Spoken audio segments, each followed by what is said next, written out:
this is big. We're unveiling a new mask. How do you feel about it?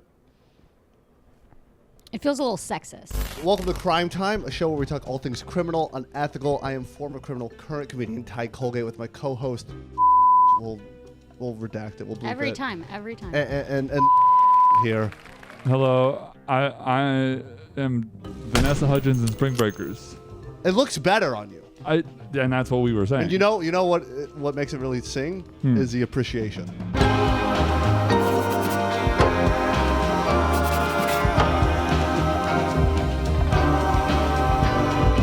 So what's your confession? All right, my confession. I'm going to confess that on multiple occasions, I may or may not have purchased narcotics for like A-list rappers. A-list rappers? A-list rappers. I'm not going to necessarily, well, 2 Chainz was one of them. Nice. Got him. Lil Durk was one of them. Wow. One of the times that was my entire job. It's just picking up. I was When you say narcotics, what are we saying? Like weed. We're just weed. Okay. Nothing bad. Well, like imagine you ordered a coat from Burlington Coat Factory. What size bag they would ship that into you? the whole coat? The coat. I had about that size bag full of weed. Five like, pounds, 10 pounds, 5 to 10 pounds. And then Yeah, I mean, that's a lot. Why? Wait, hold on. So why do they need that much? all right. So for context, for a while I was working in music video production in Atlanta, doing like high level music videos, shit like that. A lot of like production coordinating, which essentially is like you kind of just pick up all the slack that everyone else drops. But one of the videos I was not even really working on. My business partner at the time was working on it, but he needed someone because we were shooting 2 Chainz Tiny Desk video. 2 Chainz on his writer has like some specific strain of weed in some like outrageous quantity. That's just like every time he does a shoot, he wants that available. Tiny Desk isn't like the NPR. Yeah. Yeah, hi NPR. But yeah, it was for the one where he did it in the nail salon. Republicans are like, we knew it. They're like, we knew it. So I was not working on this video. I get a call from my friend being like, hey man, we're all busy. 2 Chainz manager just told me that they need someone to drive to a parking lot near Hartsfield-Jackson to go pick up a package. Wait, by Hartsfield-Jackson? The airport? The airport. I don't quite remember where it was, but it was some sketchy ass industrial parking lot near Hartsfield-Jackson. Definitely had been like shipped in internationally, but I'm like, oh, I'm free today. I can go do a run for you guys. You won't be free for much longer. Oh, and like, because I had like picked up weed for artists before. Usually, like one of the members of the crew was like a dealer, so we could like ask for them to bring some with them. It's pretty easy. Like, it's like normally like a very pedestrian amount of weed they want available at these videos. And I didn't know what I was being asked to do when I set out on this mission. But when I got to this parking lot, there's just a black Escalade sitting in the parking lot, and then I'm like, well, that must be me. And so I drive over to it, and a guy in like a pretty nice outfit gets out. He's like, hey man, how you doing? I was like, hey, and he's like, what's your name? He asked me my name. I said, he's like, all right, and then he goes back in the car. I hand him the FedEx envelope that I was given, which I did not open because I do not want to be. Wait, so the FedEx envelope is huge though. So, all right, I'm telling this all out of whack. So when I get this call, I go to the set to get the instructions from the manager. He tells me where to go. You did like a Grand Theft Auto mission. It's so Yeah. It's like your first mission in Grand Theft Auto to unlock a new part of the map. Keep in mind, I'm 19 this time, like 20 maybe. Good, so just enough to face a full penalty. Yeah, just an adult. Yep. I get like a FedEx envelope, which I know is full of cash. Like, there's no way it's not full of cash. Oh, I see. I pick that up from the set. Then What I were go. you thinking? I thought he was already picking up. I thought it was prepaid. Then I go to the location. Then I get the cartoon-sized bag of weed.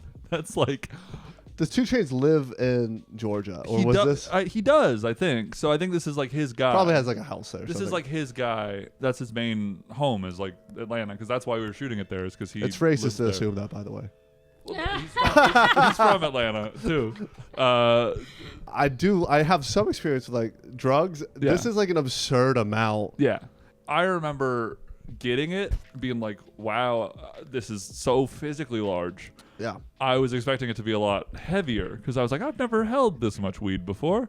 I didn't realize. I was like, I don't think I'd ever realized how light weed was until I picked up that much of it, like physically.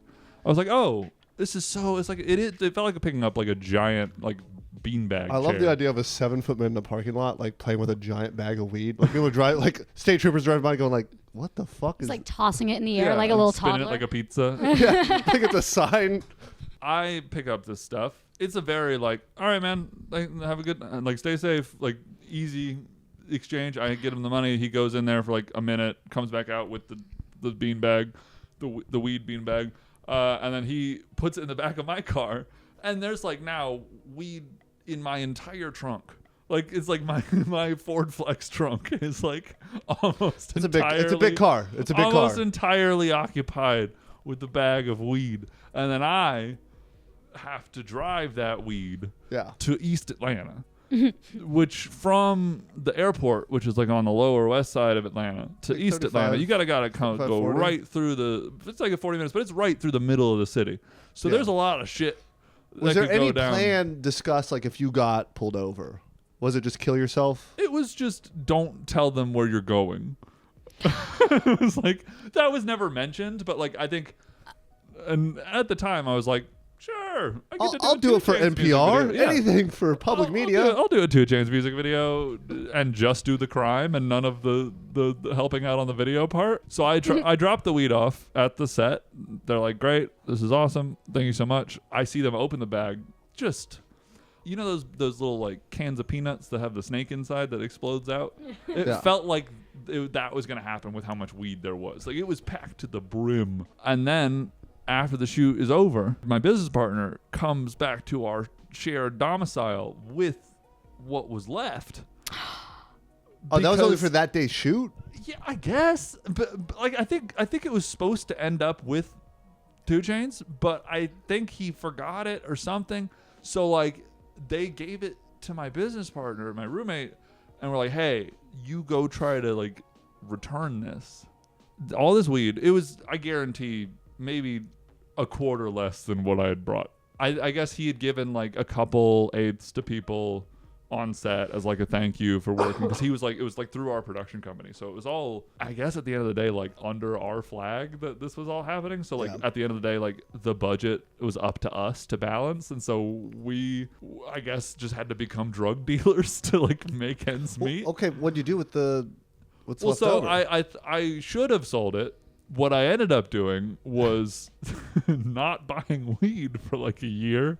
How did you keep it fresh? Was it just all in glass jars? It was. What were you doing? Well, I only opened the vacuum seal. Like there were multiple vacuum seal containers, sure. so I just did it kind of like one per like every couple months. How long before you got through that? I guarantee like a year. It took me at least because this all happened like right That's before. That's still a lot of weed. I mean, your lungs. And keep in mind, so this is like right before I moved to New York, about 6 months before I moved to New York. And then I move up with all this weed in the fucking moving truck, by the way, which also like, I mean, I had gone through a good bit of it in the 6 months prior to that, but like when we moved up, I had a bunch of it left, and so I went on this first tour opening for. And this is like the first time I'd gone on like the road like hardcore like that. So I brought this 2 Chainz weed, and it was like my social chip with everybody. Yeah. Like I made so many friends because I'm like, hey, you want to smoke the weed that 2 Chainz smokes? Here you go. And it's like incredible weed. So like I'm just fucking Johnny Appleseed just skipping around America, like planting little like weed seeds wherever I go. Like I was giving out eighths as like party favors, being like, here you go, here you go, here you go. Because I had so much of it. I was like, I just got to get rid of this shit. And so I eventually, like, I think early 2022, I ran out.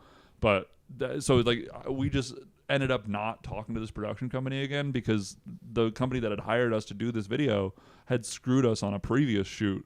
So they had kind of fucked us and ran. Yeah. So we're like, well, I guess this is what we're left with. It's just an industrial amount of weed.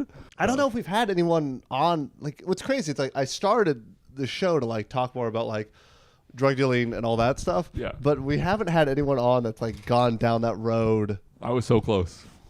I was at the. Well, you could have. You had such a leg up to start. There were a couple ways I could started have. with a quarter pound. What did you start with? I started with an ounce. I just started with 1 ounce. Started with an ounce, but we lost so much money on it. How do you lose money on an ounce if you're breaking it down? You get paid. You overpay. Yeah. No, I started with an ounce, and then you build up Two enough Chainz profit. would have been disappointed. No, exactly. To buy 2, and then you get a QP, and then it starts to compound a little bit from there. You can go from a QP to a half. He started with like 10 pounds. Yeah. Dude, that's a lot of money you left on the table. That's a lot of money. It said you're like, I made a lot of friends. I made so many friends. And like that weed was for sure so expensive. Like sometimes it's not about the prison sentence. Sometimes it's about the friends you meet along the way. Yeah, you met a lot. This was like I got to be the coolest guy for a while, you know, and then like not buy any weed, which was cool. On but Chainz time, yeah. I had decided at that point in life that I didn't want to like go to jail too, so I was like, well. Because like there were, I feel like a couple times, like you know when that random box of weed showed up to our house. Yeah. No, we remember that we had a couple opportunities. That was actually probably one of the funniest times in our relationship. Well, I told you that weed was being shipped. Yeah, but I didn't mention it to this same roommate slash business partner. Stumbling into weed, going like, oh, "What? The gods have looked fondly upon me again." Yeah, he opens up the package at our doorstep. Was that before or after? I guess before. This is before, yeah. Yeah, because like my friend, he was growing weed up in Michigan, and like at this point, this is like behind, like my drug dealing days were behind me. Yeah. But he was like, "Look, I'll give you like a crazy deal, whatever." And so I was like, "Sure, I'll pick it up." But he wanted an address. We had an apartment at the time. Yeah. So it got shipped to your house, and your roommate had no idea. He opened the box. He goes, "Oh fuck!" What? He thought there were gonna be dudes with guns showing up at the door in like a couple days, like. Just like how much was it? I think it was like just a few pounds. It was like I don't even think it was a few pounds. I think was it was gonna say, one I think pound. it was like a pretty reason. It wasn't like an intimidating amount. Yeah, because whenever he started, I was it like, was I'm enough to climbing where the he's ladder like, again. someone's gonna come looking for this. I think it was a quarter pound actually. I think right? it was a QP. Yeah, I think it was a quarter pound. Yeah. Yeah, it was very. It was like it reasonable. was minimal compared to 2 Chainz. It was a nice warm up for my Guys. later adventure with the fucking at least 5 pounds. Yeah, I've retired. You can't be an open mic comic walking around with like 10 pounds of weed. I don't have that kind of swagger. Yeah. You could. Well, he wasn't quite noble. He was with Kate Willett, so he was a touring comedian. Yeah, and that's true. Dave Chappelle also tours like that, allegedly. I don't know. Someone told me once, but Yeah. I won't. name Tours names. like what? Gives away marijuana as a party favor? Yeah, the guy that's friends with a lot of rappers. Go figure. He has a lot of weed with him when he tours. Yeah. That's racist. I mean, it does sound racist, but I'm a comedian that has heard this from another comedian that has heard this from another comedian. So who knows? It might not be true. Yeah. So a lot of your crimes are drug related. I feel like they're consumption based, like doing drugs in places I shouldn't.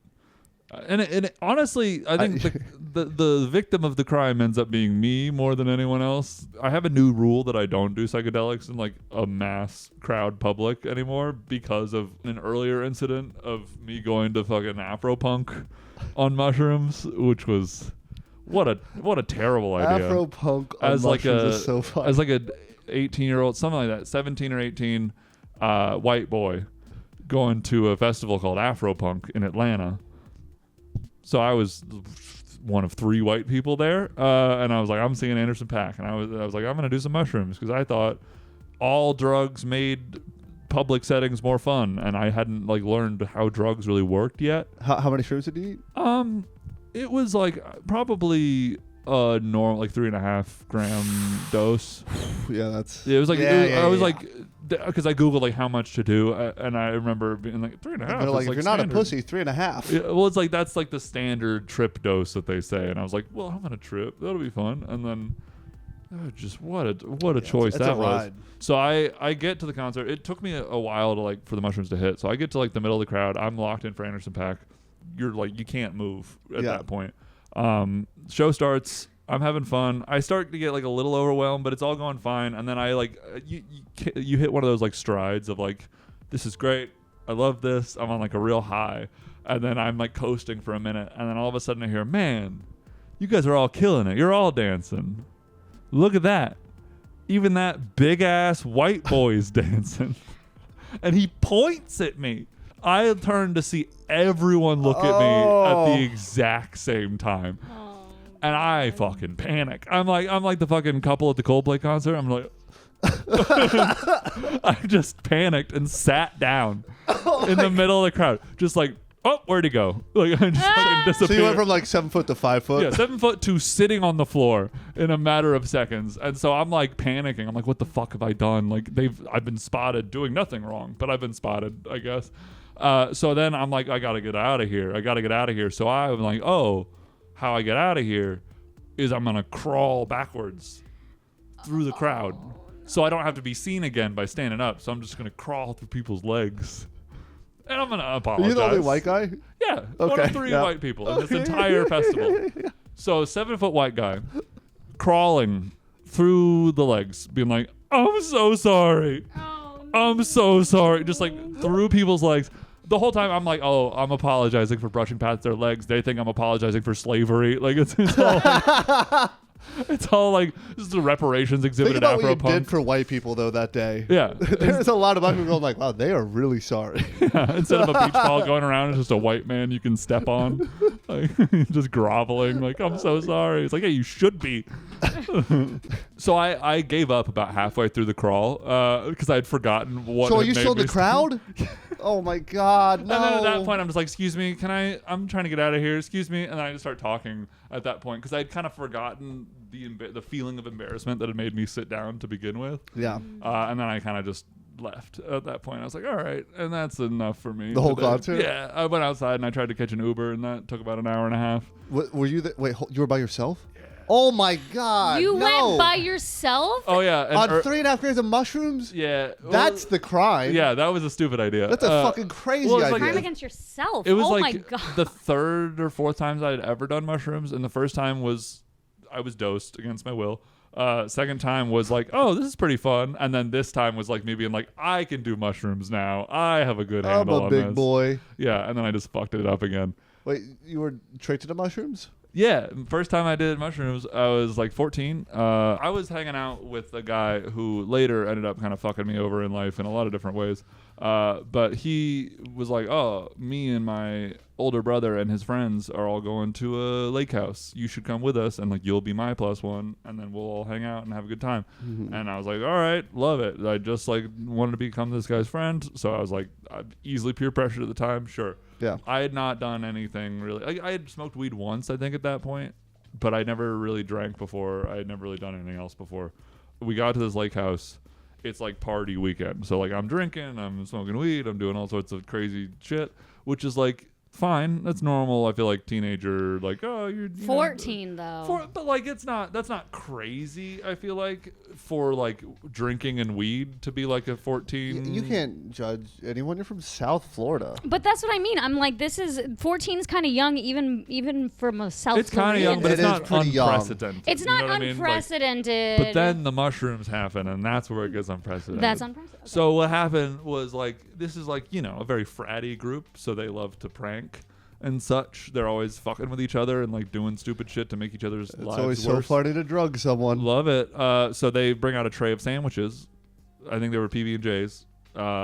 They're like one sandwich per person, and it's everyone takes one. I'm drunk for the first time ever, so I'm like, sandwiches, and I fucking you're pumped. Throw half of a sandwich down before I'm like, that's the nastiest fucking sandwich I've ever eaten in my life.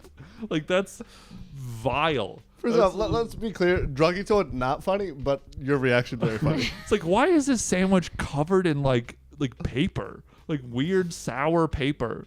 And so I open it up. I'm like, what are these fucking mushrooms on there? And I walk over to one of the guys. I'm like, hey, what is the deal with this sandwich? I'd eaten half the sandwich at this point. That's so sketchy. I open it up. There's at least like 7 grams of mushrooms on this sandwich. No. Like upon like me as an adult now knowing how much mushrooms are. How much do you think you ate? Good good 3. Yeah. Good a 3 good 3 grams. at Full 14 dose. years old. Full dose, while drunk. Yeah. Oh. I don't even know really what mushrooms do. Like, I knew mushrooms made you trip, but I don't know what tripping is at this Trip point. as I'm a like, concept what is is new. tripping? Yeah. I don't fall down. Like, I don't know. So I go over to one of the guys. I'm like, hey, what is in this sandwich? And he's like, oh, shit. You might want to sit down.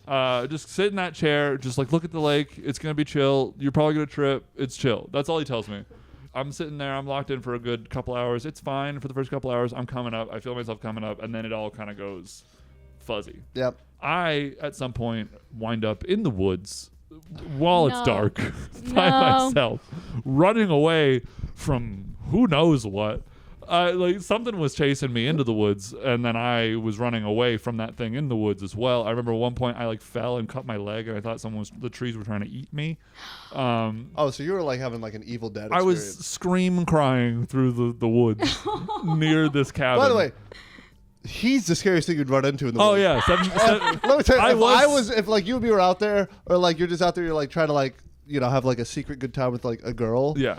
And then it's just a 7-foot boy. I was only 6'8" at the time. Okay, a 6'8" boy running, probably Naruto style, arms flailing behind him, Just scream crying. I'm pretty sure he's about to pick up a rock and beat my head in. The fact that no one shot me with a gun is honestly a miracle, because Oh my God. we were in Bigfoot country too, like Bigfoot hunting country. Yeah. So I'm like, I mean, they left me fully alone outside, and then I'm like, so mean. it's so it's mean. like very much nighttime by the time I'm like aware enough of shit to like get back to the cabin, because luckily I had not gone very far. I could still see it. All right, so I walk up to the cabin. I open up the door. I walk in. I say nothing. Like my face is like sullen, and they go, "Hey, we were about to start looking for you." It's like, oh, I'm glad you're all right, buddy. And I'm like, I say nothing. I just go straight to the bed that I'm sleeping in. I lay down. I say not another word to anyone else in that group for the rest of the time. We drive back. They drop me off. I still hang out with that guy again. That's crazy. It was That's crazy. It was. I was like, I'm never going on a fucking trip with you again. And then that guy fucked my girlfriend while I was in the hospital. So. Just a real bad person. You can't keep breadcrumbing the stories. That's for next time. That's for next You time. can't keep breadcrumbing the stories. That's for next time. Yeah. We have to have a sequel to this? We do. Sorry, you gotta have me back. All right. Is there anyone you want to apologize to? I mean, don't clip this one, but I'm sorry to every hotel room I've ever stayed in. Just if you guys have ever wondered, like, oh, can I smoke weed in hotel rooms? You can. You can, and I do. Doesn't matter what country, what brand, what state, internationally. Don't do it in London. They do tend to get on you about it there. But everywhere else. Every hotel room? Pick a hotel brand, and you take. I'm sorry. Okay, we'll start low. La Quinta? Sorry. Oh, God. Days Inn? Sorry. Marriott? I'm so sorry.